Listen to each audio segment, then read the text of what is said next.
우리 예배로의 부름으로 2020년 9월 27일 예배 하나님께 드리도록 하겠습니다. 우리가 하나님의 이름을 부르고 하나님을 예배할 수 있는 것은 하나님께서 그리스도로 말미암는 은혜 언약 가운데에 우리들을 불러주셨기 때문입니다.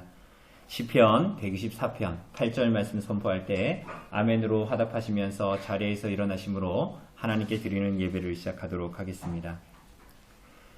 우리의 도움은 천지를 지으신 여호와의 이름에 있도다. 아멘. 기원입니다. 하나님의 언약 안에 부름을 받은 하나님의 백성들이 약속이 있는 예배 가운데 하나님의 이름을 부르며 나아가면 하나님께서 언약 가운데 허락하신 복을 주시겠다라는 선언입니다. 계시록 1장 4절에서 5절 말씀 선포하도록 하겠습니다.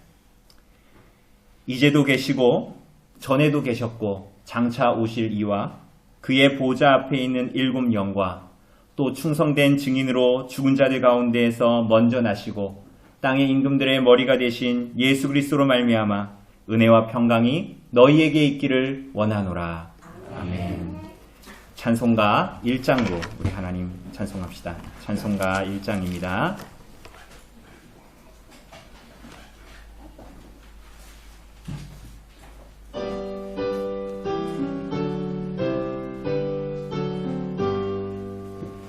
만복의 근원 하나님 온 백성 찬송 드리고 저 천사여 찬송하세 찬송 성부 성자 성령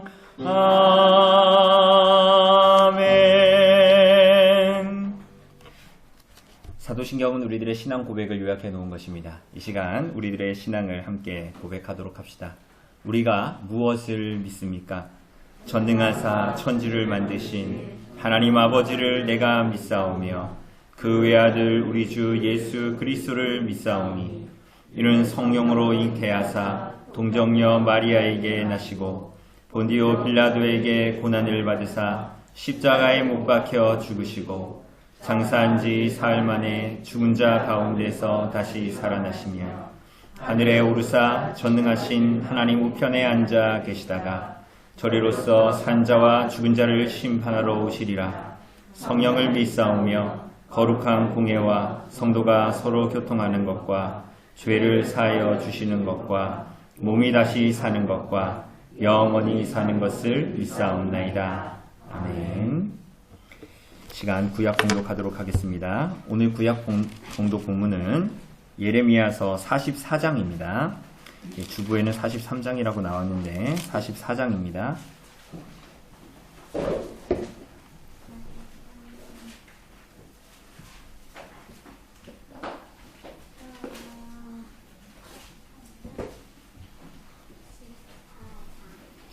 네, 44장 1절로 14절까지의 말씀 제가 봉독해 드리도록 하겠습니다. 예레미야서 44장 1절로 14절까지의 말씀입니다.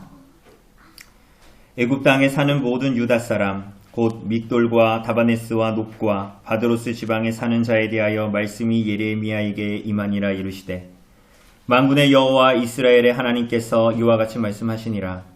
너희가 예루살렘과 유다 모든 성읍에 내린 나의 모든 재난을 보았느니라. 보라 오늘 그것들이 황무지가 되었고 사는 사람이 없나니 이는 그들이 자기나 너희나 너희 조상들이 알지 못하는 다른 신들에게 나아가 분향하여 섬겨서 나의 노여움을 일으킨 악행으로 말미암음이라.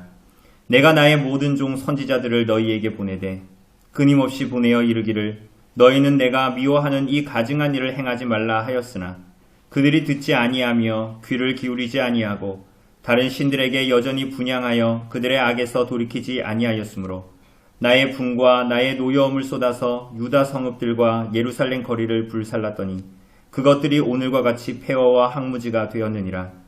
만군의 하나님 이스라엘의 하나님 여호와께서 이와 같이 말씀하셨느니라. 너희가 어찌하여 큰 악을 행하여 자기 영혼을 해하며 유다 가운데에서 너희의 남자와 여자와 아이와 젖먹는 자를 멸절하여 남은 자가 없게 하려느냐. 어찌하여 너희가 너희 손이 만든 것으로 나의 노여움을 일으켜 너희가 가서 머물러 사는 애굽 땅에서 다른 신들에게 분향함으로 끊어버림을 당하여 세계 여러 나라 가운데에서 저주와 수치거리가 되고자 하느냐?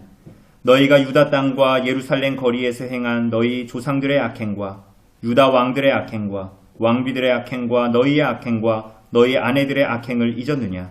그들이 오늘까지 겸손하지 아니하며 두려워하지도 아니하고 내가 너희와 너희 조상들 앞에 세운 나의 율법과 나의 법규를 지켜 행하지 아니하느니라. 그러므로 만군의 여호와 이스라엘의 하나님께서 이와 같이 말씀하시니라. 보라, 내가 얼굴을 너희에게로 향하여 환란을 내리고 온 유다를 끊어버릴 것이며 내가 또 애굽 땅에 머물러 살기로 고집하고 그리로 들어간 유다의 남은 자들을 처단하리니 그들이 다 멸망하여 애굽 땅에서 엎드러질 것이라. 그들이 칼과 기근에 망하되 낮은 자로부터 높은 자까지 칼과 기근에 죽어서 저주와 놀램과 조롱과 수치의 대상이 되리라. 내가 예루살렘을 벌한 것 같이 애굽 땅에 사는 자들을 칼과 기근과 전염병으로 벌하리니 애굽 땅에 들어가서 거기에 머물러 살려는 유다의 남은 자 중에 피하거나 살아남아 소원대로 돌아와서 살고자 하여 유다 땅에 돌아올 자가 없을 것이라. 도망치는 자들 외에는 돌아올 자가 없으리라 하셨느니라. 자리에 앉아주시고요. 찬송가 15장으로 하나님을 찬송합시다. 찬송가 15장입니다.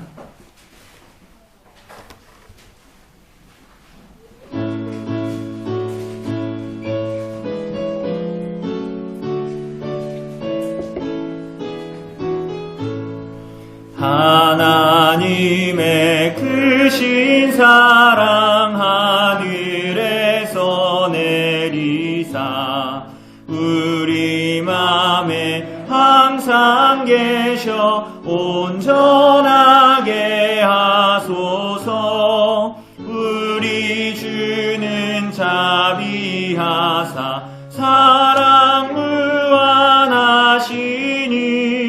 두려워서 떠는 자를 구원하여 주소서.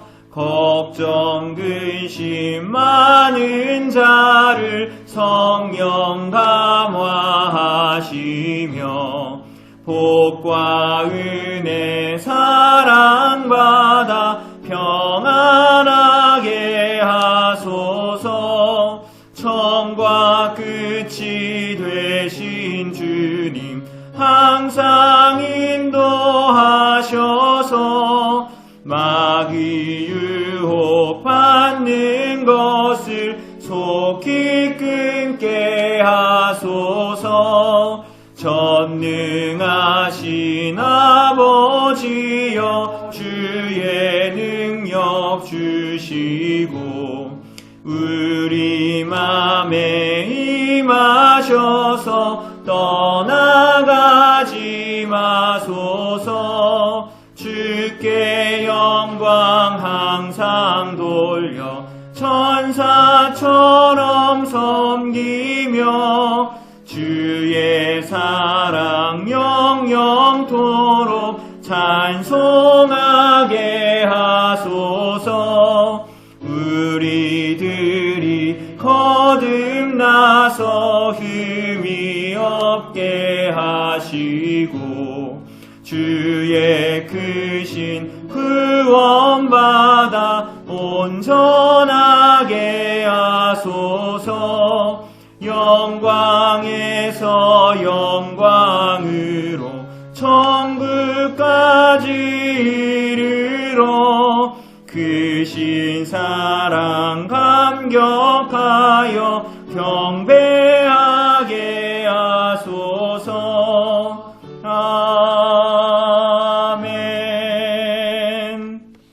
아멘. 이 시간 십계명 선포하도록 하겠습니다. 성경 표시 뒤에 있는 십계명 참조해 주시기를 바랍니다. 서론과 큰 글씨는 제가 읽고 작은 글씨는 성도님들이 읽어주시면 되겠습니다. 하나님이 이 모든 말씀으로 말씀하여 이르시되 나는 너를 애굽 땅 종되었던 집에서 인도하여 낸 내 하나님 여호와니라. 제1은 너는 나 외에는 다른 신들을 내게 두지 말라. 제2는 너를 위하여 새긴 우상을 만들지 말고 또 위로 하늘에 있는 것이나 아래로 땅에 있는 것이나 땅 아래 물속에 있는 것에 어떤 형상도 만들지 말며 그것들에게 절하지 말며 그것들을 섬기지 말라. 내 하나님 여호와는 질투하는 하나님인즉 나를 미워하는 자의 죄를 갚되 아버지로부터 아들에게로 상사들까지 이르냐거니와 나를 사랑하고 내 계명을 지키는 자에게는 천대까지 은혜를 베푸느니라. 제3은 너는 내 하나님 여호와의 이름을 망령되게 부르지 말라. 여호와는 그의 이름을 망령되게 부르는 자를 죄없다 하지 아니하리라. 제4는 안식일을 기억하여 거룩하게 지키라. 이것을 통하는 힘써 내 모든 일을 해보셨으나 일곱째 날은 내 하나님 여호와의 안식일인즉 너나 내 아들이나 내 딸이나 내 남편이나 내 여종이나 내 가축이나 내 문간에 머무는 일이라도 아무리도 하지 말라. 이는 여호와의 나 여호와가 하늘과 땅과 바다와 그 가운데 모든 것을 만들고 일곱째 날에 쉬었습니다. 그러므로 나 여호와가 안식일을 복되게 하여 그날을 거룩하게 하였느니라. 제5는 내 부모를 공경하라. 그리하면 내 하나님 여호와가 내게 준 땅에서 내 생명이 있으리라. 제6은 살인하지 말라. 제7은 간음하지 말라. 제8은 도둑질하지 말라. 제9는 내 이웃에 대하여 거짓 증거하지 말라. 제10은 내 이웃의 집을 탐내지 말라. 내 이웃의 아내나 그의 남편이나 그의 여종이나 그의 소나 그의 남이나 물은 내 이웃의 소유를 탐내지 말라. 아멘. 이 시간 주의 고백의 시간을 갖도록 하겠습니다. 하나님께서 하나님의 백성들을 구원하시고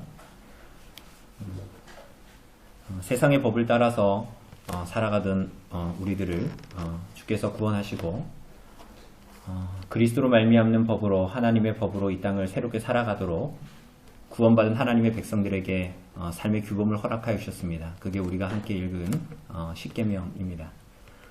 이것을 우리 구주 예수께서 모든 것을 다해 하나님을 사랑하고 나 자신과 같이 우리들의 이웃을 형제들을 사랑하라라는 두 계명으로 우리들에게 또한 허락하여 주셨습니다. 우리가 이 계명에 비추어 지난 일주일의 삶을 하나님 앞에 고백하며 나아갑시다.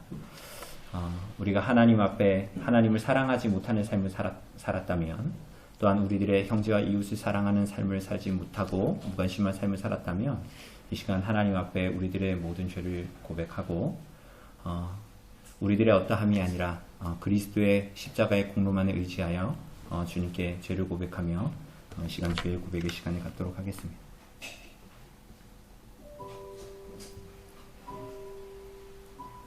하나님 아버지, 우리가 주님의 이름을 부르며 나아갑니다. 참 우리들의 어떠한 것은 주의 이름을 부를 수가 없고, 하나님 우리 자신이 봤을 때는 우리가 하나님 앞에 나아갈 수 없지만 오직 하나님께서 우리를 구원하시기 위해서 성자 하나님이신 그리스도를 보내주시고 예수 그리스도의 공로를 의지하여 이 시간 주님께 우리들의 죄를 고백하며 또 자백하며 나아갑니다. 하나님 아버지, 우리가 이 땅에 살아갈 때 그저 그렇게 살아가고 그저 우리가 하나님을 믿는다라고 얘기하지만 하나님과 하나님의 법과 하나님의 뜻에 순종하여 그 주님의 말씀에 귀를 기울이고 우리를 구원하신 목자의 음성을 귀를 기울여 살아가지 못한 우리의 인생이었음을 고백합니다. 또한 시간이었음을 고백합니다. 심지어 우리가 그리스도의 공로로 말미암아 구원받았고 그렇게 새로운 삶을 이 땅에서 살아가도록 하여 주셨음에도 불구하고 우리들이 여전히 하나님을 사랑하는 삶을 살아가기보다는 또한 구주를 믿는 삶을 살아가기보다는 주의 말씀에 순종하기보다는 여전히 거꾸로 돌아가는 우리들에게 본성과 죄와 싸우지 아니하려는 우리들의 죄의 연약함과 사들이 우리 안에 여전히 남아 주님을 존재하지 못하는 우리들의 모습을 보게 됩니다. 주님, 우리들에게 긍휼과 자비를 베풀어 주시고 하나님 회개하는 심령을 허락하여 주시고 하나님 더욱더 민감하게 하나님을 사랑하고 우리의 이웃을 사랑하고자 하는 심령들이 좀 우리 안에 부어질 수 있도록 주께서 우리 안에 회개하는 심령과 돌이키는 심령을 허락하여 주옵소서. 그리하면 우리가 주님께로 돌아가오리니 주님께서 우리에게 그 은혜를 허락하여 주시고 주님 바라보는 믿음을 우리 가운데 좀 허락하여 주시기를 원합니다. 참 우리들의 불감하며 하나님을 찾지 않는 우리들의 심령이 돌이켜 붙잡이시 주님을 바라보고 믿음으로 쫓아갈 수 있는, 그래서 날마다 성령을 말미암아 새로운 그 은혜가 하나님, 그 삶이 새로운 삶이 우리 안에 주어지도록 거듭 나아갈 수 있도록 우리들에게 그 믿음의 본도를 허락하여 주시고, 하나님 주님을 나아갈 수 있도록 도와주시고,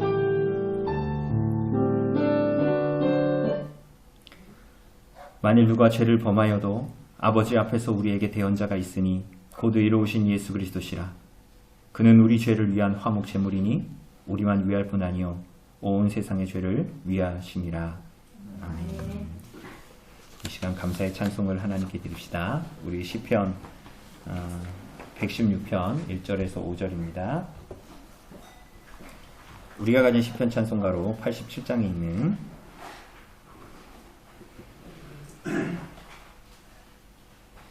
시편 116편 1절에서 5절입니다.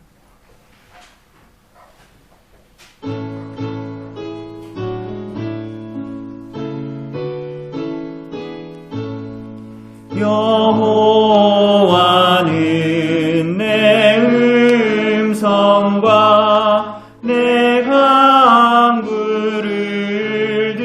들으시니 내 평생에 여호와를 항상 사랑하리로다. 여호와는 내 기도에 그 귀를 기울이시니 내 평생에 여호와께 항상 기도하리로다. 사망의 줄 나를 둘러 음부의 고통 미칠 때 환난과 슬픔만 날 때 나 주의 이름 부르리. 여호와여 나의 기도 내 간구를 들으소서. 여호와여 구하오니 내 영혼을 건지소서. 의로우신 여호와여 주는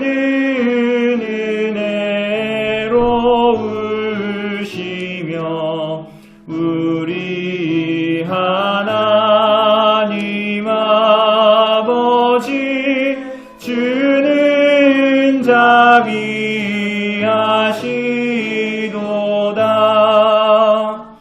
아멘. 이 시간 목회기도 하나님께 드리도록 하겠습니다.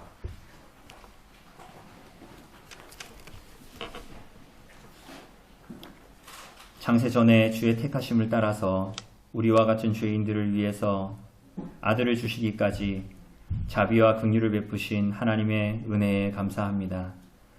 오늘 주께 고백하는 우리들의 감사가 이 세상의 여러 조건에 달려있지 않고 영혼 가운데에서 발견되는 하나님의 택하심으로 말미암은 것임을 기억합니다. 그러므로 하나님 아버지의 말할 수 없는 은혜를 입어 자녀된 우리들이 때를 얻든지 못 얻든지 형편이 되든지 안 되든지 상관없이 감사가 하나님을 향해 사는 우리들의 삶의 고백이요 그 표현이요 실증이 될 수 있도록 인도하여 주옵소서. 시편 기자의 고백과 같이 기가 막힐 웅덩이와 수렁에 빠졌을 때라도 원수가 우리를 위해 사망의 울무를 놓아 기다릴 때라도 주님께서 우리를 위해 원수 앞에 베푸실 상이 이보다 더 풍성할 수 없고 주께서 허락하신 잔이 항상 우리들의 삶의 넘침을 우리로 하여금 기억하게 하여 주옵소서. 주님, 우리들이 눈에 보이고 손에 잡히는 현실에 너무 몰두하고 집중해서 주님의 다시 오심에 대한 약속을 멀리 내팽개쳐 놓고 살고 있지는 않은지 우리 스스로를 돌아보게 하시고 주님의 재림을 우리의 매일의 삶에서 소망하며 살아가는 지혜를 허락하여 주옵소서. 그래서 하나님이 없다는 이 세상의 정신과 가치를 가지고 스스로 가진 자의적인 판단이나 신앙을 의지하며 살아가지 말고 주님께서 우리들에게 허락하신 말씀을 주목하는 지혜를 허락하셔서 주의 빛과 진리를 깨닫는 은혜를 우리에게 주시기를 원합니다. 하나님 아버지, 주님께서 허락하신 교회적인 질서를 따라서 세운 목회자를 통하여 주의 말씀을 듣기를 원합니다. 주의 말씀을 선포하는 자나 그 말씀을 듣는 자나 한 가지로 한 말씀에 참여하고 있음을 기억하게 하여 주옵소서. 주께서 허락하신 은혜로운 시간에 주의 몸된 교회가 한 말씀과 한 찬송과 한 기도에 참여하고 있고 또한 한 떡과 한 포도주에 동일하게 참여하고 있음을 두렵고 떨리는 마음으로 새기며 이 은혜를 붙들게 하여 주옵소서. 오늘 우리가 천상에 계신 그리스도의 살과 피를 믿음으로 먹고 마심으로 그리스도의 생명과 부유하심에 참여하고 있는 이 기쁨을 온 성도들과 함께 주 안에서 한 마음으로 누리게 하여 주옵소서. 성찬을 통해 그리스도와 함께 교제할 뿐 아니라 한 빵과 한 포도주에 동일하게 참여하는 성도들 간에도 긴밀한 교제가 이루어짐을 깨닫고 서로 간의 시기나 질투하는 마음을 없이 하시고 그리스도의 사랑으로 힘써 사랑하고 서로를 그리스도 안에서 세우기를 힘쓰게 하여 주옵소서. 또한 우리가 홀로 있을 때도 살아계신 하나님을 의식하여 주 앞에서 두려움으로 행해야 한다면 우리가 교회로 모였을 때 떨림으로 한몸됨을 드러내야 하는 이 교회적인 증시가 얼마나 중하고 마땅한지를 우리로 하여금 깨닫게 하시기를 간절히 간구드립니다. 주님, 우리 중에 누가 약하면 우리 모두의 약함이 됨을 생각하며 서로 돌보고 섬기기를 기뻐함으로 하게 하여 주옵소서. 오늘 이 시간 군 복무로 또 여러 가지 사정으로 예배에 참석치 못한 성도들도 있으니 그들이 그 처한 곳으로부터 이곳의 예배를 기억하게 하시고 동일한 마음과 은혜를 사모할 수 있도록 인도하여 주옵소서. 우리를 죄에서 구원하신 예수 그리스도의 이름으로 기도드렸습니다. 아멘. 우리 같이 하나님 말씀 봅시다. 오늘 하나님 주시는 말씀은 스가랴서 14장입니다. 스가랴서 14장 1절로 11절까지의 말씀입니다. 스가랴서 14장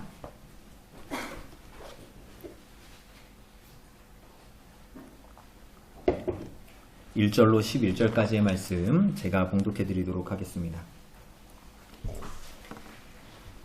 여호와의 날이 이르리라. 그날에 내 재물이 약탈되어 내 가운데에서 나누이리라. 내가 이방 나라들을 모아 예루살렘과 싸우게 하리니 성읍이 함락되며 가옥이 약탈되며 부녀가 욕을 당하며 성읍 백성이 절반이나 사로잡혀 가려니와 남은 백성은 성읍에서 끊어지지 아니하리라. 그때에 여호와께서 나가사 그 이방 나라들을 치시되 이왕의 전쟁 날에 싸운 것 같이 하시리라.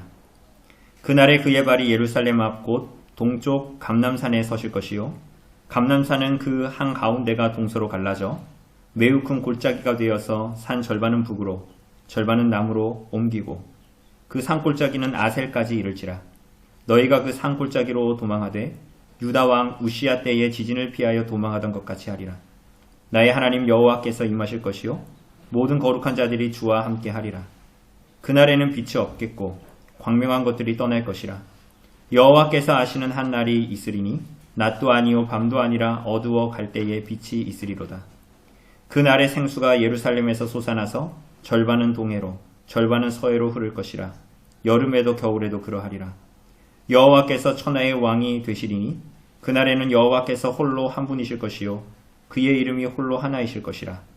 온 땅이 아라바같이 되되 게바에서 예루살렘 남쪽 림몬까지 이를 것이며 예루살렘이 높이 들려 그 본처에 있으리니 베냐민 문에서부터 천문 자리와 성 모퉁이 문까지 또 하나넬 망대에서부터 왕의 포도주 짜는 곳까지라. 사람이 그 가운데에 살며 다시는 저주가 있지 아니하리니 예루살렘이 평안히 서리로다. 아멘.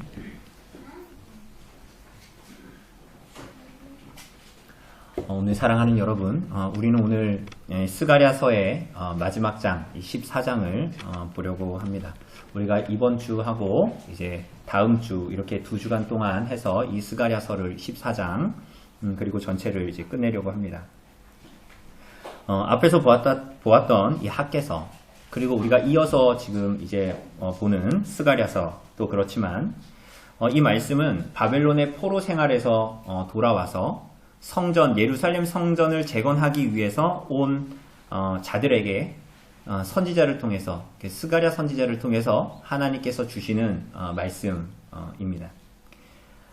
그래서 이 마지막 장은 사실은 12장에서도 그랬고 13장에서도 그랬고 혹은 그 앞에는 사실은 나타나기도 했지만 두드러지게 나타나지 않았지만 이 스가랴서 말미로 갈수록 나타났던 그 날, 여호와의 날에 대해서 이 14장은 이야기하면서 마무리하는 것을 우리가 보게 됩니다. 그 날, 여호와의 날입니다. 여러분, 주님께서 다시 오시는 그 날, 우리 구주 예수께서 부활승천하시고 다시 오시는 그 날, 승기의 절정에 다다르는 그 날을 여러분들은 사모하면서 이 땅을 살아가고 계시죠? 그죠? 그죠? 그날을 사모합니다. 그런데 그 날은 그저 우리들의 오늘 우리가 경험하는 평온한 삶의 일상을 지나다가 그냥 어느 날 재림이 있는 것이 아니라 우리가 이미 알고 있는 대로 아무런 고통과 고난과 환난 없이 영광과 회복의 날이 주어지지 않을 거다라는 것을 우리는 스가랴서를 통해서도 알고 우리 구주 예수께서 말씀하신 것을 통해서도 알고 있습니다. 그러니까 아무런 고난과 고통 없이 예수께서 다시 재림하시는, 교회의 고난과 고통을 통과하지 않고 예수께서 재림하시는 그 날은 오지 않을 것이라는 말입니다.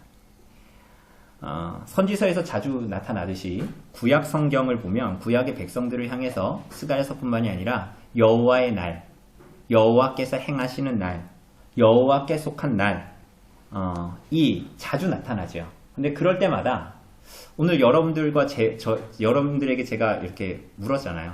주님께서 오실 날을 사모하냐고. 그러니까 예라고 얘기했죠. 근데 지금 여기 앉아 계신 분 중에서 누구도 미간을 찌푸리면서 예 이렇게 말한 분은 아무도 없거든요. 이게 무슨 얘기냐면 구약의 이스라엘 백성들도 여호와의 날이 자신들의 인생 여정에 행복을 가져다 줄 날이라고 생각했던 거야 다. 그러나 우리가 구약 성경을 보면 아모스서나 요엘서나 이 시기에 많은 선지자들을 통해서 하나님께서 주신 말씀을 보면 그것은 그 백성들의 오해였습니다. 1차적으로 누구에게 오해였습니까? 아모스서 5장 18절 이하를 보면 이렇게 말씀하고 있습니다. 화 있을진저 여호와의 날을 사모하는 자여, 너희가 어찌하여 여호와의 날을 사모하느냐?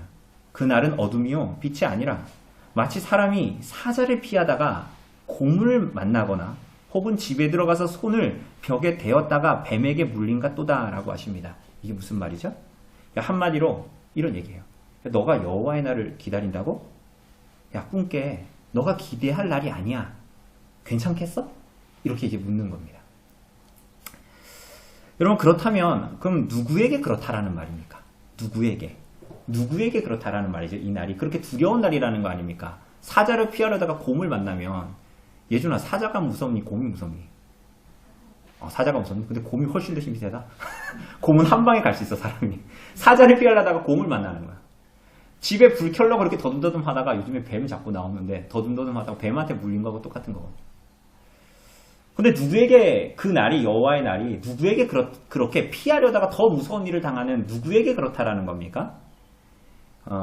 1차적으로 회개하지 않는 자들에게라는 말입니다. 그런데 여러분, 이 말은 회개하지 않는 자라는, 여기 가운데 이곳에 모인 분들 중에 누가 회개하지 않는 자라고 얘기하겠습니까? 근데 이 말은 교회 안 다니는 사람을 얘기하는 것이 아닙니다. 우리가 아모스서를 읽어보셨겠지만 그 날이, 나 여호와의 날을 기다려요. 근데 너는 기다리면 안 돼 라고 아모스가 말하는 사람은 교회 안 다니는 사람이 아니라 실천적인 무신론자들이라는 거예요. 이게 무슨 얘기냐면 내가 하나님을 믿노라 하는데 하나님 말씀대로 안 살면서 하나님의 날을 기다린다라고 얘기하는 사람들을 말하는 겁니다. 그러니까 회개하지 않는 자들에게 그러니까 이거는 우리들의 신앙은 정신적인 게 아니잖아요. 그죠? 전 존재적인 건데. 회개하지 않는 자들에게 그 날은 멸망의 날이요 두려움의 날이라는 거예요. 우리가 오늘 오후 모임 때 보게 될 건데 웨스트민스터 소요리 문답 87문답은 생명에 이르는 회개에 대해서 설명합니다. 그러니까 회개가 뭐냐는 거예요. 그러니까 정말 회개가 뭐냐? 우리 다 회개했다고 얘기하는데 너네 정말 니네 회개가 회개 맞니? 그럼 생명에 이르는 회개가 뭔 줄 아니? 이렇게 87문이 우리들에게 묻습니다. 뭐라고 얘기하냐면 이렇게 얘기해요. 죄인이 자기 죄를 참으로 깨닫고 그리스도 안에 하나님의 긍휼을 이해하고 자기 죄를 슬퍼하고 미워하며 여기까지는 우리가 다 동의하잖아요. 누가 죄를 안 깨닫겠어요? 여기 중에 누가 죄인이라고 말 안 하겠어요? 그리고 하나님의 뜻이 이거라고 누가 말하지 않겠어요? 여기 가운데 그런 사람들도 없잖아요. 그러면서 이렇게 얘기해요. 자기 죄를 슬퍼하고 미워하여 새로운 순종을 힘써 추구하고 죄에서 떠나 하나님께로 돌이키는 것입니다. 그런 삶을 살아가는 것, 그런 삶을 추구하는 것. 여러분 그게 회개한 참으로 생명은 회개라는 거예요. 근데 이렇지 않은 모든 사람들에게 그 날은 여호와의 날은 기다림직한 날이 아니라는 거예요. 사자피하려다가 곧만 나는 날이라는 거예요. 그러니까 난 주님의 자림을 기대합니다 라고 말하지만 그 회개하지 않은 자들에게 그 날은 사자피하려다가 곧만 난 날이라는 거예요. 불결하다가 살모사한테 물리는 날이라는 거예요. 반대로 그러한 참된 회개로 하나님께 나아가서 인생을 살려고 하는 자, 매일 하나님 앞에 자신의 죄인됨을 철저히 인식하고 깨달을 뿐만이 아니라 그리스도와 그분의 복음의 은혜 안에 머물려고 하는 자, 그래서 하나님께로 돌이키려고 하는 자, 돌이킨다라는 말은 하나님의 말씀대로 살아가려고 하는 자라는 거예요.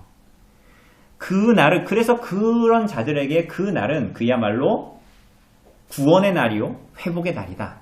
이렇게 이제 말씀하시는 것입니다. 오늘 사랑하는 여러분은 구주 예수 다시 오실 날, 그 여호와의 날을 기대하고 소망하며 이 땅을 살아가고 계십니까? 마라나타 주 예수여 어서 오시옵소서.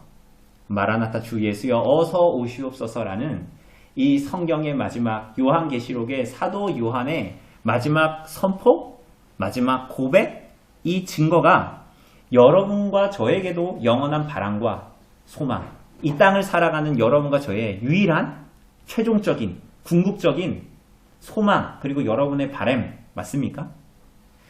그래서 죄에서 떠나 하나님께로 매일 돌이키게 해달라고 그리스도 안에 머물며 그의 복음을 누리려고 삶을 살아가고 있습니까? 오늘 사랑하는 여러분, 구주 예수 그리스도의 다시 오심을 기대하는 사람들, 고대하는 모든 성도들과 교회의 인생의 여정이 그러해야 합니다.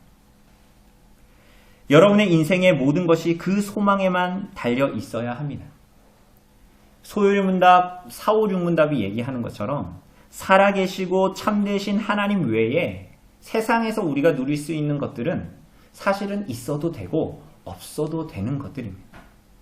그래서 우리들의 인생에서의 고민은 왜 나는 이것이 없고 왜 나는 저 사람은 누리는데 이것은 갖지 못했는가가 아니라 하나님 한 분만으로 그리스도와 그분의 복음만으로 만족하는가?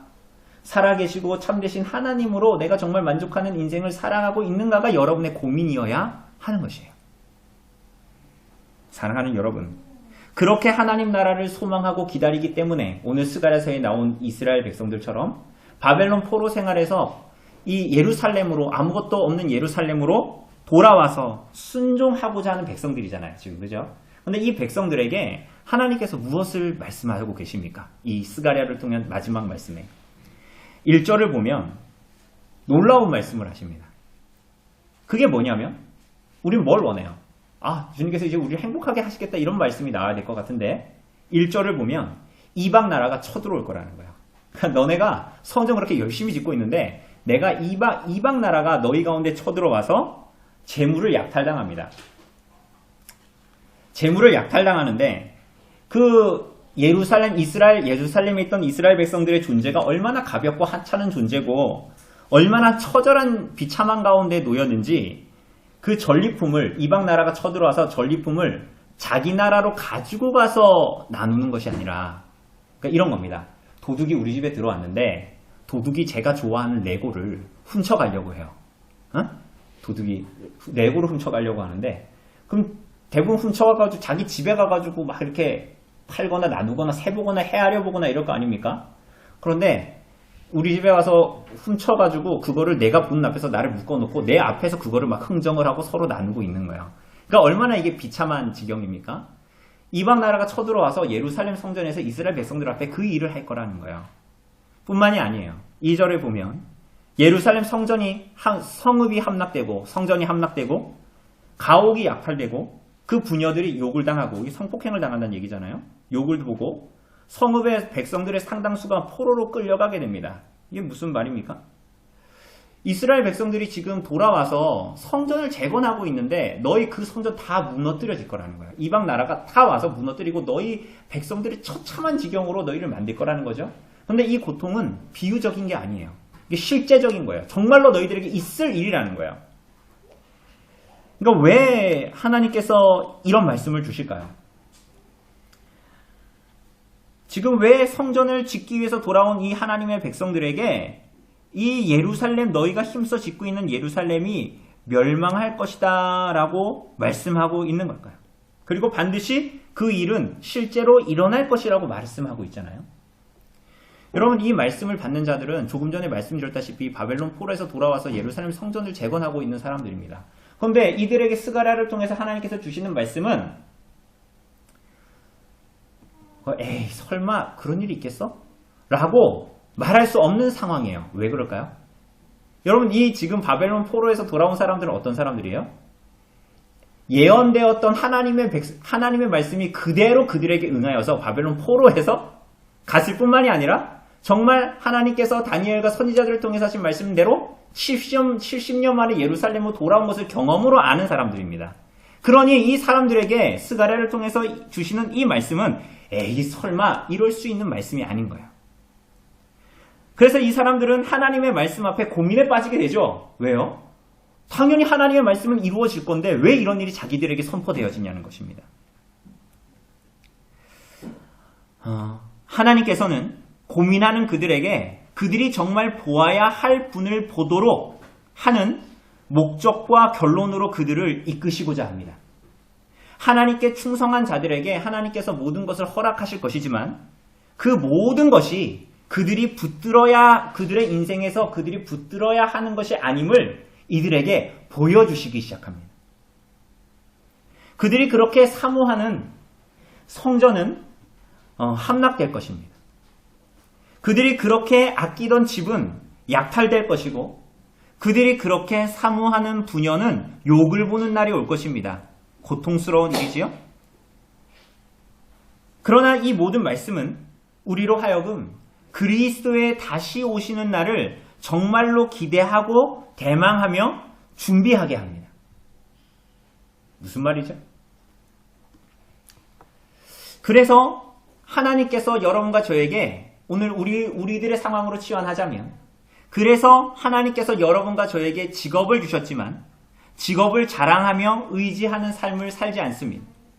건강을 주셨지만 그 건강은 내가 사실은 좌지우지할 수 없는 것이기 때문에 그 건강을 자랑하는 삶을 살지도 않습니다. 적당한 돈을 우리들에게 허락하여 주셨지만 그 적당한 돈을 의지하고 만족과 기쁨으로 여기려고 하는 삶도 살지 않습니다. 가정을 주셨지만 그래서 그 가정을 정말 하나님 안에서 소중하게 붙들고 하나님의 언약의 자녀들을 잘 길러내고자 가정을 사랑하고 아끼지만 오히려 그것들을 인생의 전부요 총체적인 목적으로 여기며 살진 않습니다. 그럼 어떻게 살아갑니까? 사랑하는 여러분, 그들에게는 이 땅에 약속대로 오실 메시아, 오늘 여러분과 우리에게는 약속대로 오신 그리스도, 그리고 다시 재림하여 오실 그리스도를 의지하고 사랑하는 삶을 사는 것입니다. 그분을 믿고 그분을 의뢰하여 그리스도와 그분의 복음을 사랑하고 사모하는 삶을 살아가기 시작하는 것입니다. 그러나 사실은 언뜻 보면 이것이 그렇게 이해가 되어지는 말이 아니죠. 아무리 그래도 그렇지. 하나님께서 사랑하는 백성들에게 하나님께서 굳이 이러한 고통을 주실까? 우리가 알다시피 이 땅을 살아가는 모든 인생들, 심지어는 그리스도인들조차도 이 땅에 있는 고난과 고통을 피할 수가 없죠. 뿐만이 아니라 그리스도를 진실하게 믿고 따르고 신뢰하며 말씀에 순종하여 살아가고자 하는 사람들은 이 땅에서 고통을 피할 수가 없습니다. 더군다나 그리스도의 말씀을 따라 살아가려는 사람들은 고통이 더할 겁니다. 왜요? 심리를 가자고 하면, 오리를 가자고 하면 심리를 동행해 주어야 하니까. 그죠? 겉옷을 달라고 하는 자에게 속옷까지도 벗어내어 주어야 하니까요. 어쩌면, 그리고 더하여서 어쩌면 더한 고통이 따를 것입니다. 주님께서 말씀하신 대로 그리스도께서 재림하시기 전에 적그리스도가 나타나면 견디기 힘든 고난과 고통이 성도와 교회들에게 주어질 것이기 때문이에요. 이럴 때에는 두 가지의 반응이 나타날 것입니다. 어떤 반응이 나타날까요? 우리들의 삶의 고통과 어려움의 순간이 찾아오면 어떤 반응이 나타날까요? 하나는 이런 일이 일어나는 걸 보니 더 이상 믿지 못하겠다 라고 그 자리를 박차고 신앙의 자리를 박차고 다시 세상으로 나아가는 사람이 있을 것입니다. 또 하나는 왜 이런 상황을 하나님께서 우리에게 허락하시는가? 왜 나에게 허락하시는가? 하나님께서 나에게 말씀하시고자 하는 것이 무엇인가? 라고 생각하며 믿음으로 인내하며 이 땅의 인생을 견디면서 살아가려고 할 것입니다. 그죠? 여러분, 하나님은 왜 이런 어려움과 고통과 고민을 우리들에게 허락하시는 걸까요? 우선은 우리가 기억해야 할 것은 이 모든 일들은 우연히 벌어지는 일들이 아님을 기억해야 하는 것입니다. 성경에 예언된 대로 구주 예수께서 말씀하신 대로 말세의 때에 고통의 때가 호련히 임할 것입니다. 그러나 그 일들은 우연처럼 벌어지는 일도 아니요 어쩌다가 벌어지는 일도 아니라는 것을 기억하는 것이 중요합니다. 오늘 본문에 보십시오. 2절을 보면 이방 나라들을 모아서 예루살렘과 싸우게 하시는 분이 있습니다. 그분이 누구죠? 그분이 누굽니까? 내가 누구예요? 하나님이십니다. 3절을 보면 그 이방 나라를 치시는 분이 있습니다. 그러니까 이방의 나라가 예루살렘을 치는데 그 치게 하시는 분이 하나님이신데 그 이방 나라들을 또 일어나서 치시는 분이 있습니다. 그분이 누굽니까? 그분도 하나님이십니다. 이방 나라를 불러서 예루살렘 하나님의 백성들을 치시는 분도 하나님이시고 그것을 두고 보시지 않고 이방 나라들을 향해서 일어나 대항하시는 분도 하나님이십니다. 이게 무슨 말입니까? 이 모든 일들이 하나님이 행하시는 일이라는 거예요. 그렇기 때문에 이들이 경험할 예루살렘의 멸망은 이들이 경험할 고난과 고통은 멸망과 같은 환난은 하나님이 계시지 않다라는 증거가 아닙니다. 이걸 여러분과 저의 삶으로 치환하여 보면 여러분과 저의 삶에 하나님께서 우리에게 주시는 하나님의 백성과 교회에게 주시는 고난, 고통, 환난은 하나님이 계시지 않다라는 증거가 아닙니다. 나 하나님 백성인데 어떻게 나의 삶에 이런 고난이 주어질 수 있습니까? 그것은 하나님이 계시지 않다라는 증거가 아닙니다. 오히려 예루살렘의 멸망은 하나님이 살아계시다라는 증거입니다. 어떤 면에서 그렇습니까? 예루살렘의 멸망은 그들의 죄악으로 인한 하나님의 심판이라는 것을 깨달아 혹은 그들이 참된 믿음과 참된 회개로 나아가기 위해서 그들을 이끄시는 하나님의 손길이라는 것을 깨달아 참으로 하나님께로부터 만족을 얻는 사람들로 만들어 가시고자 하는 하나님의 손길인 것입니다. 우리가 웨스트민스터 소유리 문답을 통해서도 하나님의 작정을 보았죠. 삼위간의 의논, 그리고 하나님의 영광을 위하여서 모든 되어져가는 일들이 하나님의 손에 있다라고 우리는 고백합니다. 그죠? 때로는 하나님의 백성들에게 주시는 하나님의 백성들에게 주시는 그들의 삶의 고난과 어려움과 환난은 그들의 죄로 말미암은 것이라 그들이 하나님께로 돌이키게 하시기 위한 하나님이 살아계시다라는 증거요. 반대로 오늘 본문에 나타나는 돌아온 이스라엘 백성들과 같이 하나님께 순종하여 하나님께 돌아와 그의 나라와 의를 구하면서 살아가는 모든 자들에게 하나님께서 채워주시는 모든 것들로 말미암아 그들이 살아갈 때 오히려 그것조차도 아니고 오히려 너희에게 준 직업, 너희에게 준 재능, 너희에게 준 집, 이 너희의 만족이 아니라 오히려 그 모든 것이 너희에게 만족을 주는 것이 아니라 오히려 하나님께서 그것들을 다 치심으로 말미암아 고난과 고통을 그들의 삶에 주심으로 말미암아 하나님만이 그들의 인생의 모든 것이 되도록 하나님을 보도록 참으로 이 땅 가운데에 있는 영원한 하나님의 나라를 보도록 하나님께서 여러분과 저의 삶에 허락하여 주신 것이라는 거예요. 오히려 하나님이 살아계시다라는 명확한 증거인 것입니다. 그렇기에 오늘 본문에 나타나는 예루살렘 성전의 멸망은 끝이 아닙니다. 시작입니다. 무엇의 시작입니까? 하나님 나라의 백성들을 향한 영원한 하나님 나라로 하나님의 백성들을 참으로 이끌어들이기 위한 하나님의 크고 놀라운 구원의 계획, 실패하거나 망하지 않는 하나님의 구원의 계획의 시작인 것입니다. 사랑하는 여러분, 그래서 3절을 보면 그때에 라고 시작합니다. 하나님의 백성들의 삶에 모든 소망과 희망이 사라지는 것 같은 바로 그때 즉시로 그 가운데 홀연히 하나님의 구원이 임할 것이라는 거예요. 그때에 여호와께서 나가사 이방의 백성들을 치시되라는 것입니다. 그런데 그것은 마치 무엇과 같을 거라는 거예요? 이와 이전의 전쟁의 날, 이왕의 전쟁의 날에 하나님께서 하나님의 백성들을 위해서 싸우신 것과 같을 거래요. 그 전쟁이 어떤 전쟁일까요? 이 하나님께서 그 백성들을 구하셨던 그 전쟁, 이스라엘 백성들의 뇌리에 박혀있는 그 전쟁, 어떤 전쟁일까요? 출애굽기 14장에 나타나는 그 출애굽했을 때의 그 사건 말입니다. 이스라엘 백성들이 10가지의 재앙을 통해서 애굽에서 나왔습니다. 나왔는데 광야로 들어가려고 나아가니 그 앞에 뭐가 있었어요? 넘실대는 홍해가 있었죠. 뒤에는 누가 있었습니까?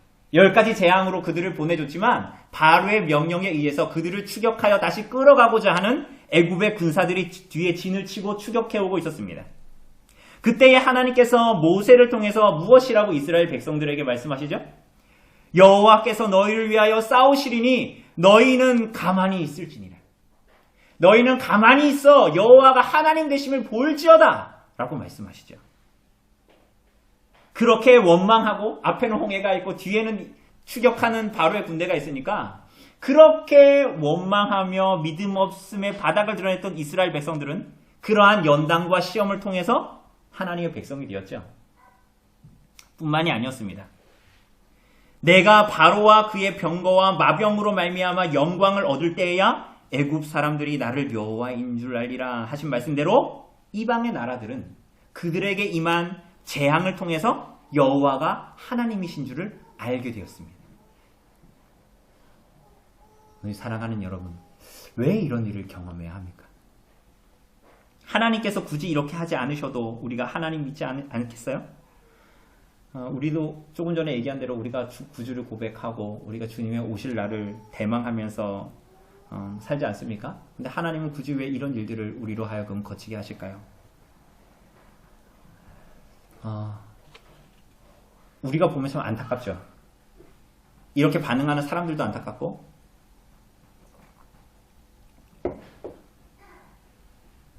하나님께서 이렇게 하시는 것도 좀 이해가 안 가고 성경에 표현된 하나님이 좀 너무 잔인한 것 같고 너무 잔혹한 것 같고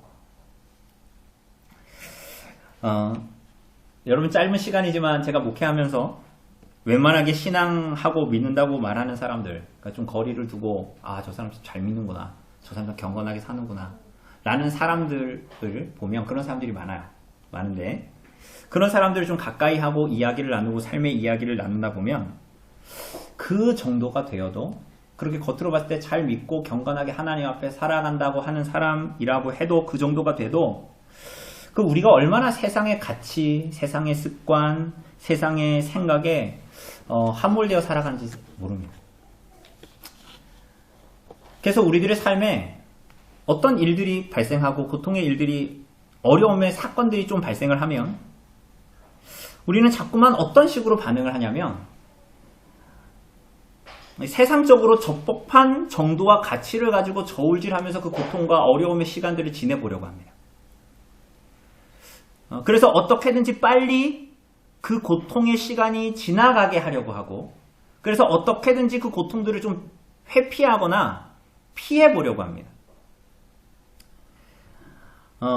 그러니 그냥 세상적으로 봤을 때는 그냥 세상 사람들도 어려움을 겪으니까 어려움과 고통의 문제들을 피해서 잘 살아가는 것 같아 보여도 세상적으로 보면 좀 그래가지고 지혜로운 방법으로 이 고통과 어려움의 시간들을 지나가는 것 같아 보여도 사실은 하나님 앞에서는 하나님 앞에 그 고통과 어려움의 문제를 가지고 가고 해석하려고 하지 않기 때문에 하나님 앞에서 철이 들지 않는 거예요.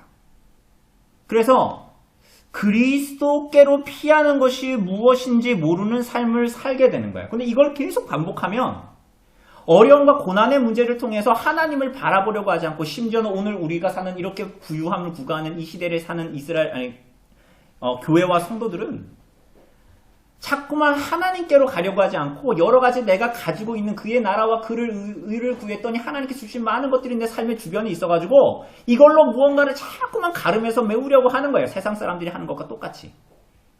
어려움과 고난, 고통과 어려움의 시간 속에서 그리스도께로 피하려고 하지 않습니다. 그러니 시간이 지나면 지날수록 성도임에도 불구하고 신앙생활을 잘하는 것 같아도 삶에 나타나는 일들을 통해서 하나님 앞에 어떻게 받아내야 되는지를 모르는 거예요. 어떻게 받아내어지는지를 모르니까 인생을 살아가면서 그런 어려움과 고통을 경험하는 사람들을 어떻게 위로해야 될지도 몰라요. 사람을 어떻게 대해야 될지도 몰라요. 철이 안 드는 거예요. 하나님 앞에. 그저 세상적인 선택과 기준을 가지고 판단하면서 살아가기 때문에 그 사람이 하나님 앞에 크지도 않고 그래서 그들의 삶에 하나님께서 고난과 고통을 허락해 주시는 이유를 전혀 의미를 갖지 못하고 낭비하는 인생을 살아가기 시작합니다. 정말 어려움 속에서 하나님의 뜻과 계획을 가늠해보고 그래서 고통을 세상적인 방법으로 동원해서 빨리 해결하려고 하기보다는 오히려 그리스도와 복음 안으로 피하여 그분을 깊이 누리는 것에 대해서 생각하지 않으려고 합니다. 여러분 그렇게 계속 인생을 살면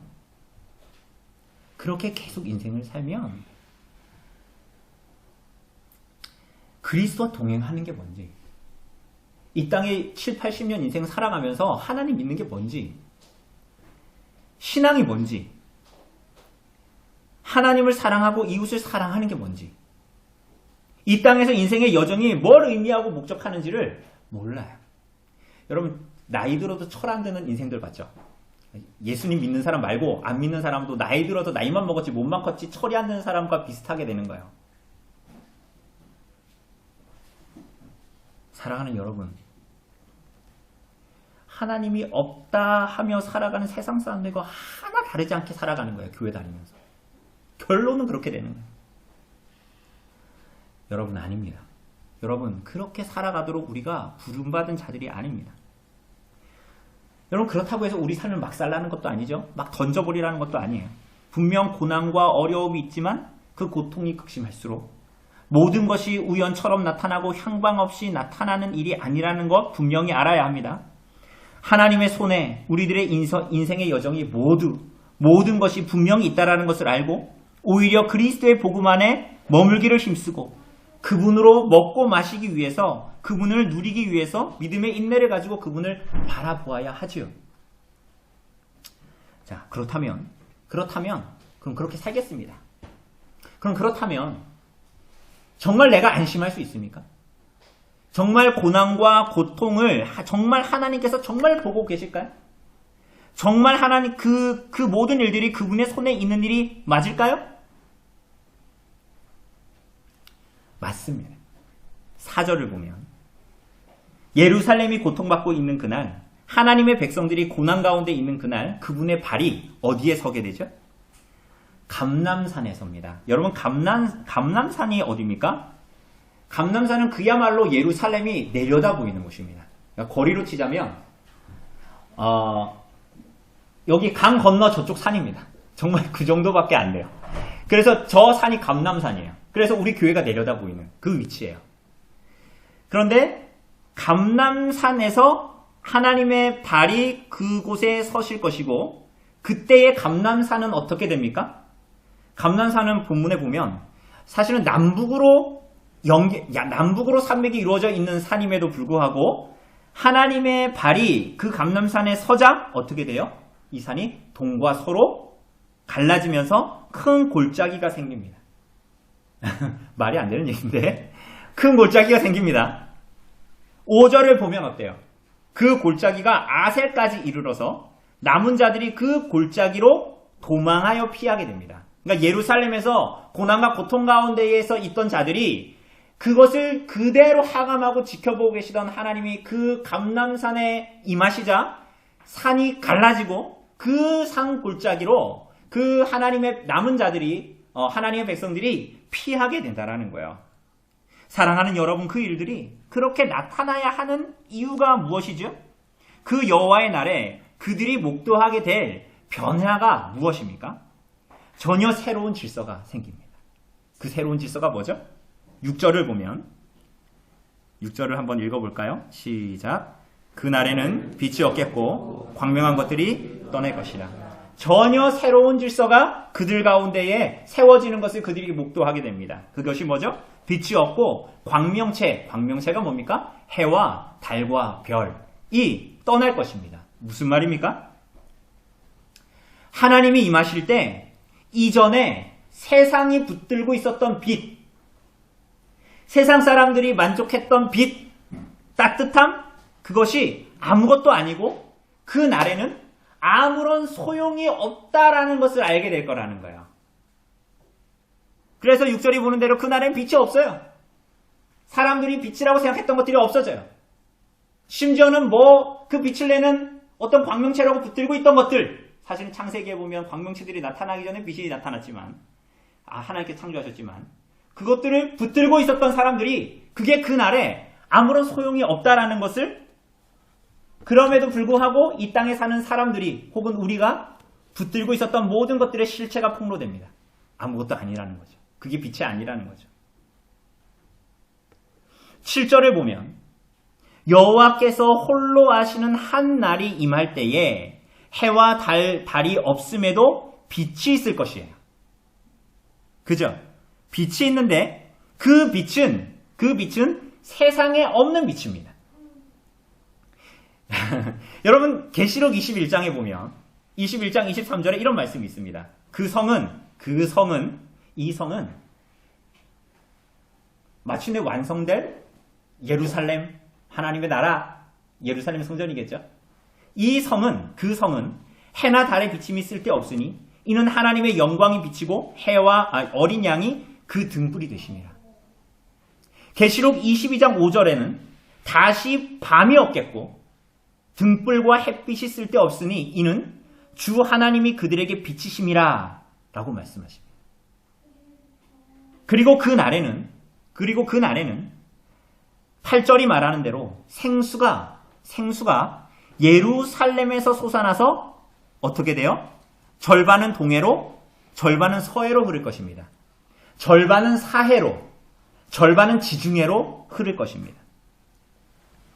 그러니 이 날에 하나님께서 주시는 변화는 생수의 근원 되시는 하나님의 하나님 되심이 드러나고 그분이 온 세상에 참된 빛이라는 것이 온 세상에 드러나게 될 거라는 거예요. 그 변화의 궁극적인 의미가 뭡니까? 계시록 21장, 22장이 말하는 것처럼, 그리고 9절이 말하는 것처럼 뭐예요?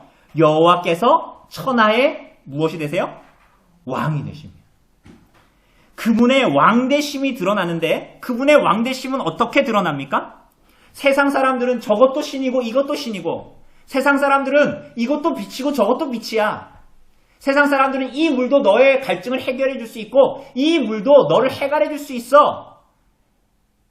요리문답이 말하는 것처럼, 오문답이 말하는 것처럼 살아계시고 참되신 유일하신 하나님은 여호와 하나님 한 분이라고 성경은 말함에도 불구하고 우리가 사는 이 세상은 그렇지 않다라고 말하잖아요.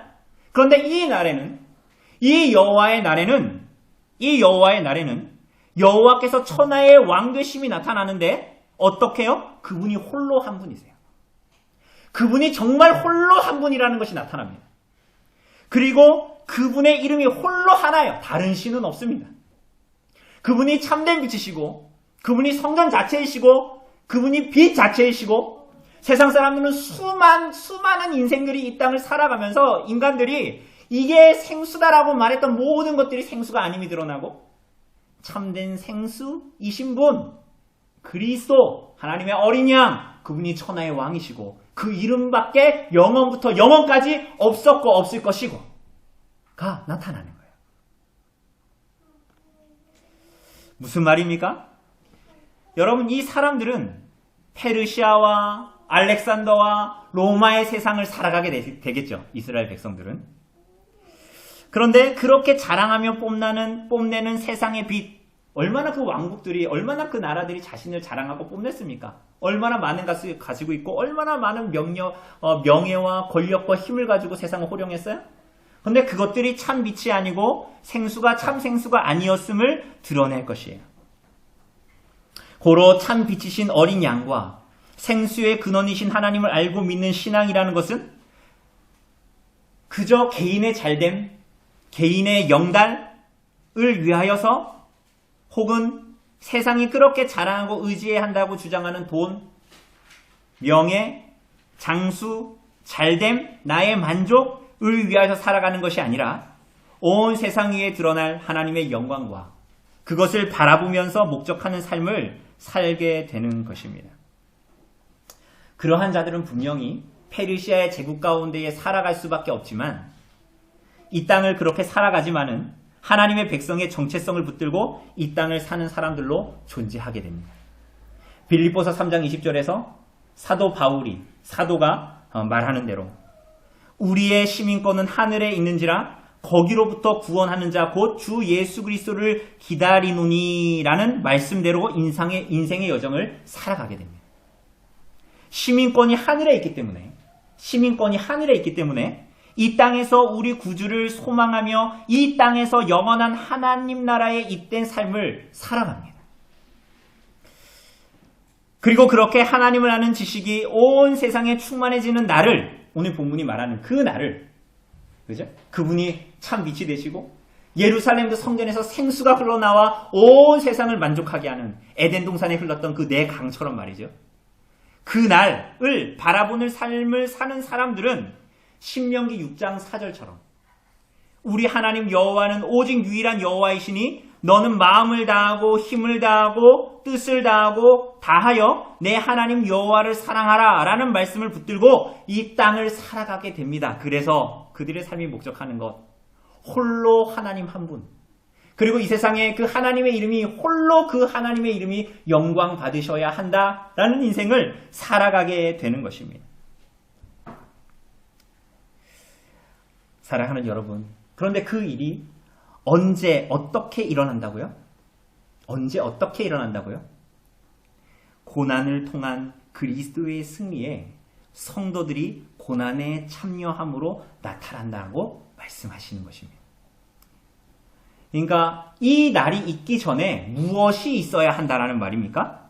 하나님의 백성들에게 고통의 여정이 먼저 주어진다라는 거예요.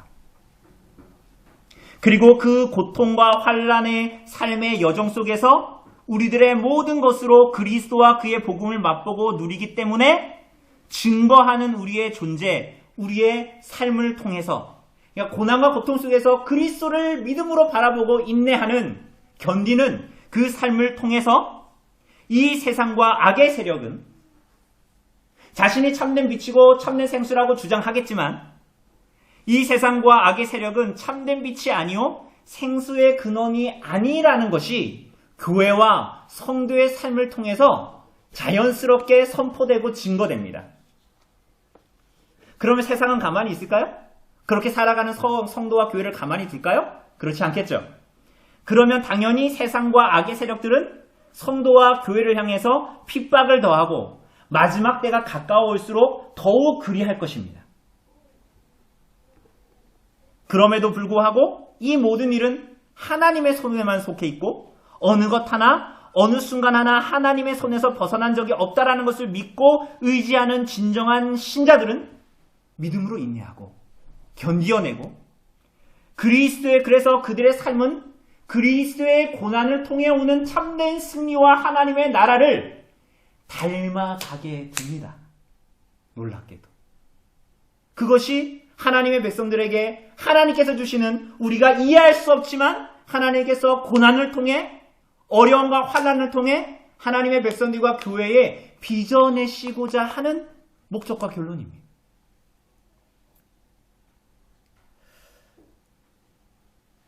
이렇게 구주 예수 그리스도와 그의 복음을 바라봄으로 우리의 세상에서의 고난을 바르게 이해하고 통과하며 믿음을 가지고 살아가는 사람들은 결국 하나님께서 조금 전에 이야기했던, 말했던, 나누었던 신명기 6장의 고백, 여호와만이 유일한 하나님이요 모든 것을 다해 하나님을 사랑하는 것, 그것이 우리의 존재의 목적이다 라는 것이 참된 고백임이 하나님의 백성들에게 나타나도록, 드러나도록 하십니다.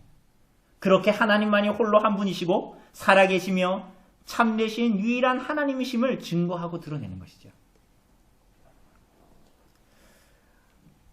오늘 사랑하는 여러분,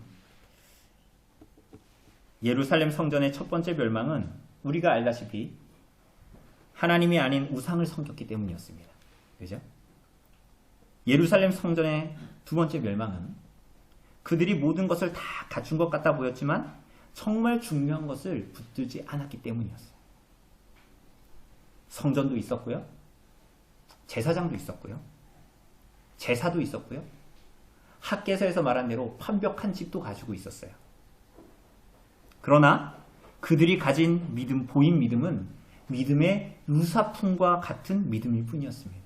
그들의 회개는 그저 벌받을까봐 두려워하는, 반대로 말하자면 자기 인생이 자기 뜻대로 잘 될 것을 바라는 율법적인 회개일 뿐이었어요. 하나님께서 정말 오늘 이 시간 여러분과 저와 같은 인생을 부르시고 때로는 여러분과 저의 삶에 고난과 어려움을 허락하신 이유는 무엇입니까? 더하여서 순종하는 모양과 모양새를 갖추고 있음에도 불구하고 교회에 나오고 예배 드린단 말이에요. 그럼에도 불구하고 오히려 그 모든 것들을 빼앗아 가시는 것 같고 때로는 우리들의 삶에서 세상의 찌꺼기같이 여겨지는 삶의 상황들을 맞닥뜨리게 하는 이유는 무엇입니까? 정말 여러분들과 저를 하나님이 하나님 되게 하시고 하나님이 하나님됨을 바라보고 그리고 하나님이 홀로 하나님이심이 드러나는 그 나라를 사모하는 삶을 살아가도록. 그래서 다른 빛이 아니라 하나님이 그래 어린 양이 참된 빛이라니까요. 그러면서 유사품 빛을 붙들고 두 개를 견주면서 살아가는 인생 말고 그 어린 양이신 그분이 우리들의 참 빛이고 그분만이 우리들을 살리는 생수의 근원이 맞느냐라고 물으시고 참으로 그렇게 되는 인생을 살아가도록 우리들을 이끄시는 거야.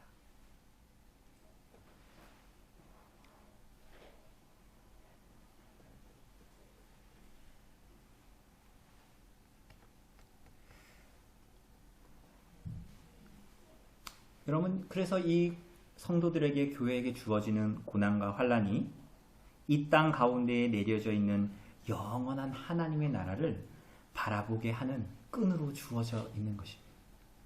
우리가 죽어서 하나님 나라 가는 게 아니라 그냥 이 땅에서 그렇게 대충 살다가 하나님 나라 갈 수 있어요. 예수님 믿으면 이렇게 되는 게 아니라 성도의 삶과 교회의 삶의 고난이 교회의 역사 가운데서도 하나님 앞에 경건하게 살고자 하는 자들의 끊임없는 삶의 고난과 고통의 문제가 있었던 이유는 오히려 하나님의 은혜 때문인데 그 이유는 고난과 환난이 이 땅 가운데에 그냥 현실만 보이고 손에 잡히는 이 땅의 현실 가운데에 이미 하나님의 나라의 영원한 끈이 우리들에게 주어져 있고 그래서 그것으로 말미암아 이 땅의 손에 붙들고 잡히는 것들에 함몰되어지지 않는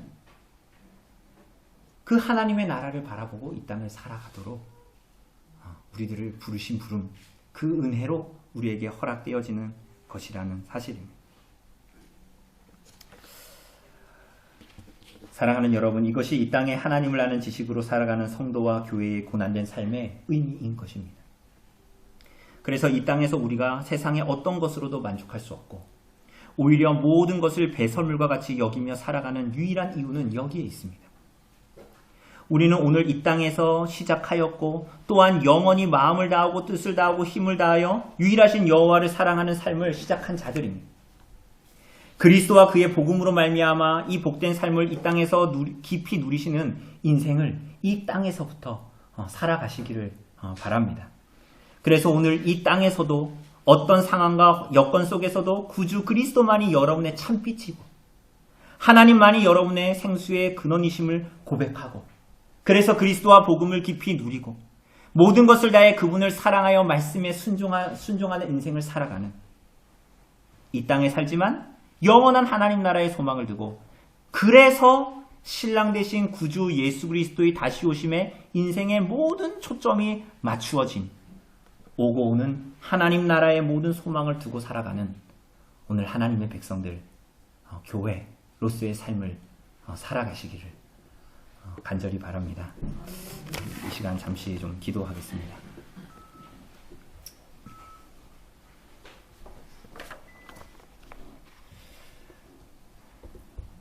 하나님, 우리들의 삶의 고난과 고통의 문제가 드리워질 때 두려워하지 않고 하나님의 손에 모든 것을 위탁하고 이 땅을 살아갈 수 있도록 은혜를 베풀어 주십시오. 또한 세상 사람들처럼 고난과 고통의 문제를 어찌하든지 벗어나려고만 하지 않고 이 모든 상황과 환경 속에서 하나님과 또 하나님을 바라보고 믿는 우리들 자신의 마음을 깊이 돌아볼 수 있도록 하나님 인도해 주십시오. 그래서 우리들의 인생의 모든 여정이 하나님 앞에 드려지는 시간 속에서 정말 하나님만이 우리들의 참빛이고 유일한 생수이시며 정말 주님만이 홀로 하나님이심을 진실로 고백하고 그 고백 때문에 하나님 앞에 살아가는 모든 것을 다해 하나님을 사랑하며 살아가는 인생 되어질 수 있도록 주님을 사랑하며 주님만으로 만족한다라는 것이 우리들의 존재와 인생 모든 것을 들어 하나님을 향한 고백이라는 것을 나타낼 수 있고 증거할 수 있는 삶을 살아갈 수 있도록 주님이 인도하여 주시기를 원합니다. 주님, 그것을 고백하고 또한 그 그리스도를 따라가기를 소원하고 그 그리스도가 하나님이심을 증거하고 선포하는 중심으로 이 시간 성찬의 상 가운데에 나아갑니다. 주님, 연약한 우리들에게 주님께서 양식과 음료가 되어주신다고 약속하신 것처럼 주님께서 이 성찬 가운데에 우리들의 연약한 우리들의 심령 가운데에 역사하여 주셔서 우리가 정말 오늘 말씀처럼 예수 그리스도를 참으로 신뢰하고 주님 안에서 참된 만족을 얻을 수 있도록 그래서 우리가 주님 안에서 살아갈 수 있도록 인도하여 주시기를 원합니다. 이 성찬에서 주님께서 명하신 떡과 잔을 뗄 때에 우리들의 손에 붙들리고 눈에 보이는 것에서 만족을 찾지 않고 세상이 빛이요 물이라고 얘기하는 그것에 우리들의 마음을 두지 않고 우리 주 예수 그리스도를 바라보게 하여 주시고 그리고 정말 그래서 주님께서 다시 오실 날을 참으로 기대하고 하나님께로 영원히 데리고 가실 것을 기대하며 대망하는 인생을 살아갈 수 있도록 그러한 믿음과 믿음의 인내와 참된 회개와 하나님 앞에 나아가는 담력이 우리 안에 있을 수 있도록 주님이 성찬 가운데에서도 은혜를 더하여 주십시오. 우리 구주 예수 그리스도의 이름으로 기도드립니다.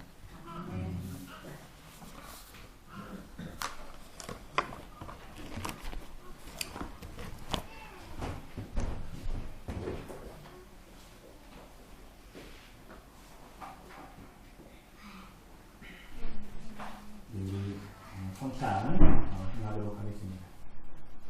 우리가 그리스도로 먹여주심을 허락하여 주시는 것 목사의 손을 들어서 그리스도께서 제자들에게 약속하신 대로 그리스도를 먹여주시고 마시게 하여 주신다라는 거 의심하지 말고 이 성찬의 상에 참여하시기를 바랍니다.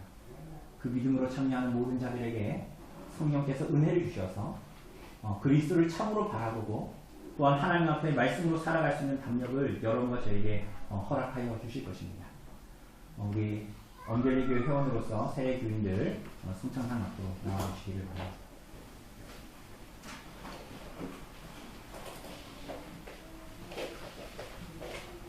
네, 이제 약간 뒤로 밀어주셔도 될 것 같은데 앉아계시는 분 없습니다.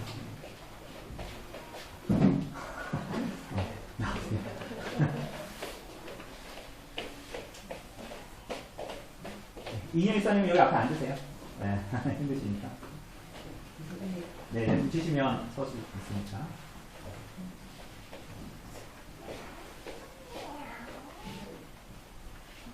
이쪽.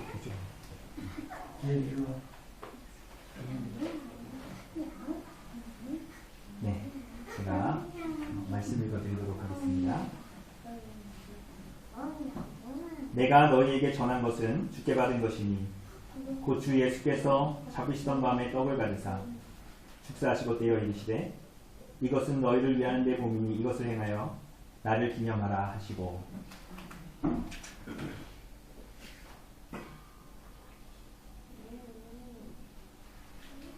우리가 이때는 이 떡은 우리가 그리스도의 몸에 참여하는 것입니다. 그리스도께서 이 성찬을 제정하여 주실 때 사도와 목사들의 손을 들어서 이 떡을 떼게 하시는 것은 곧 그리스도께서 이 가운데에 자신의 몸을 주시겠다라는 약속입니다. 말씀드린 대로 이것은 그저 마치 제사처럼 그리스도의 몸을 기념하는 것이 아니라 그리스도의 영신 성령께서 그리스도의 몸과 피를 우리들에게 나누어 주시고 먹게 하시는 것입니다. 우리가 이 떡을 뗄 때에 그리스도께서 십자가에 달려 그 살을 다 찢으신 것은 우리들의 죄를 사하시기 위하시고 우리들을 구원하시기 위한 것임을 믿으시고 이 떡을 받으시기를 바랍니다.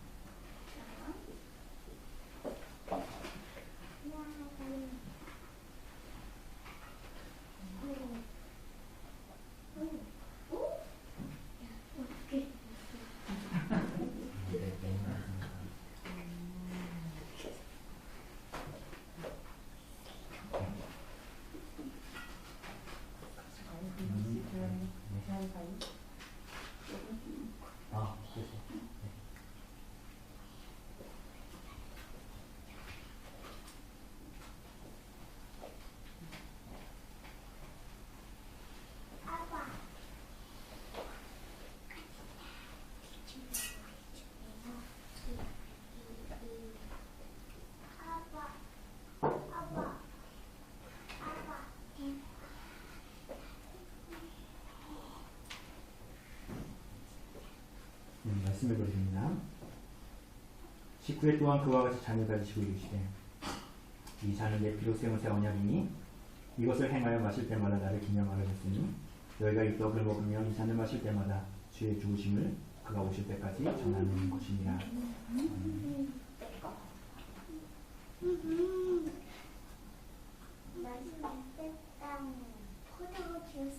우리가 감사하는 이 잔은 우리가 그리스도의 피에 참여하는 것입니다. 그리스도께서 십자가에 달려 죽으셔서 그 피를 다 쏟으신 것은 우리들의 모든 죄를 사하시기 위함입니다. 그리고 그리스도께서 성찬의 상을 제정하시면서 우리에게 모든 것을 허락하신 것은 다른 것이 아니라 그리스도의 살과 피로 우리들을 살게 하시고 천년 생명 가운데 살게 하시고자 함입니다. 그리스도께서 십자가에 달려 죽으신 흘리신 모든 피가 우리들을 살리심을 알고 믿음으로 이 잔을 받으시기를 바랍니다.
자리로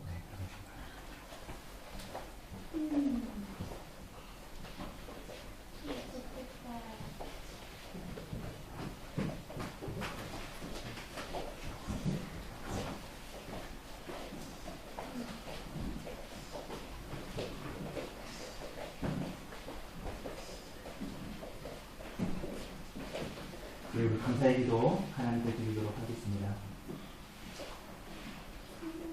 자비로우신 하나님 아버지,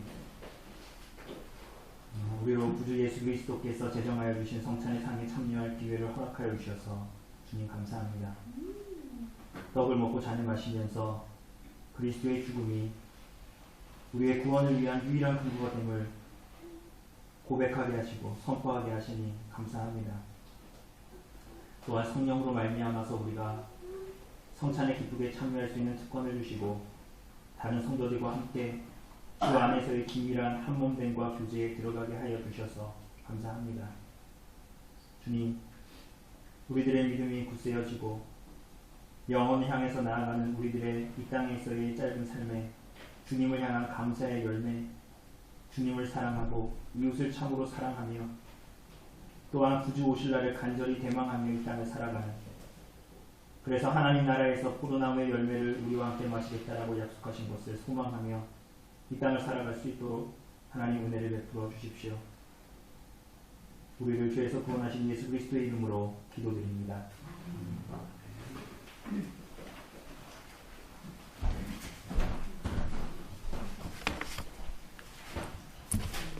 찬송가 216장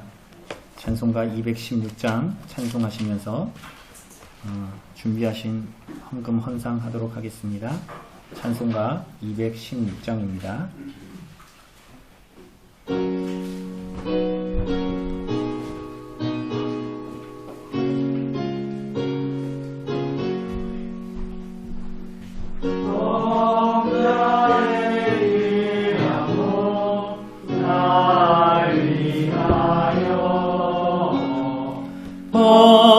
버리신 그 사랑 고마워라.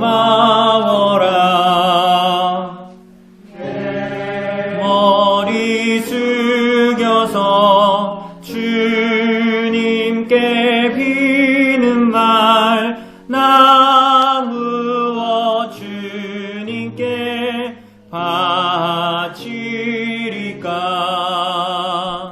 만가지 은혜를 받았으니 내 평생 슬프나 즐거우나 이 몸을 온전히 주님께 바쳐서 주님만 위하여 늘 살겠네. 아멘. 봉헌기도 하나님께 드립시다. 하나님, 참 우리들의 모든 것이 하나님의 것임을 고백하고 우리들의 존재와 인생 전부가 하나님께 속한 것임을 고백하며 하나님께서 허락하여 주신 것들 구별하며 이 예배 가운데 나아가게 하시니 주님 감사합니다. 하나님, 진실로 이 예배의 고백이 진실되기 때문에 우리들의 삶의 매 순간 하나님 앞에 이러한 삶의 고백을 주의 말씀에 의거하여 순종함으로 살아갈 수 있도록, 생명에 이르는 회개의 삶을 살아갈 수 있도록 하나님 우리들에게 은혜를 베풀어 주시기를 원합니다. 하나님, 우리 가운데에 연약한 자들 주님께서 기억하여 주시고 우리들의 모든 부족함을 통해서 낙담하거나 혹은 가진 것들의 부유함으로 우리들의 마음까지도 헛된 것으로 부유해지지 않고 오직 하나님만이 우리들의 인생의 참된 만족이요 우리들의 참된 인생의 목적임을 기억하고 주님을 더 붙들고 그리스도와 십자가의 복음 아래로, 그늘 아래로 들어갈 수 있도록 우리들의 마음을 주관하여 주십시오. 우리로서는 서로 간의 연약함을 볼 때마다 그를 향해서 손가락질하고 그의 이름을 훼손하고 또는 비아냥되기보다는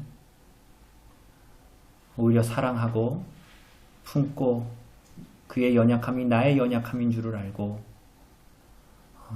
사랑하고 그렇게 주님 앞에 서로를 위해서 도구하며 나아가는 참된 그리스도의 몸된 교회, 하나님의 백성들, 영원한 나라를 잇대어 이 땅을 살아가는 자들 될 수 있도록 은혜를 베풀어 주십시오. 우리 구주 예수 그리스도의 이름으로 기도드립니다. 아멘. 우리 자리에서 일어나셔서 찬송가 635장으로 하나님을 찬송합시다. 찬송가 635장입니다.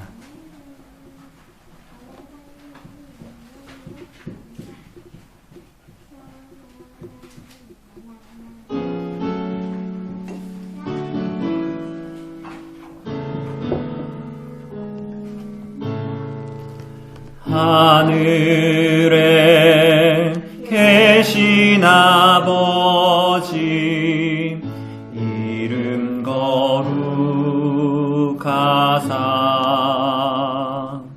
주님 나라 임하시고 뜻이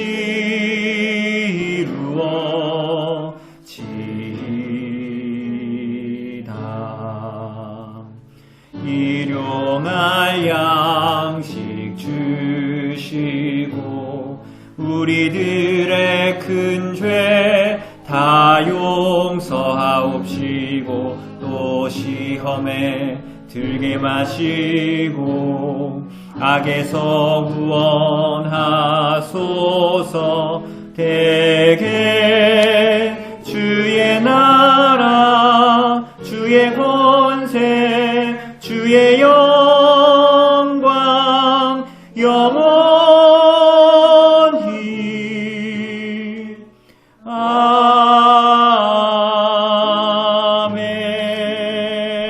아멘. 강복 선언하겠습니다.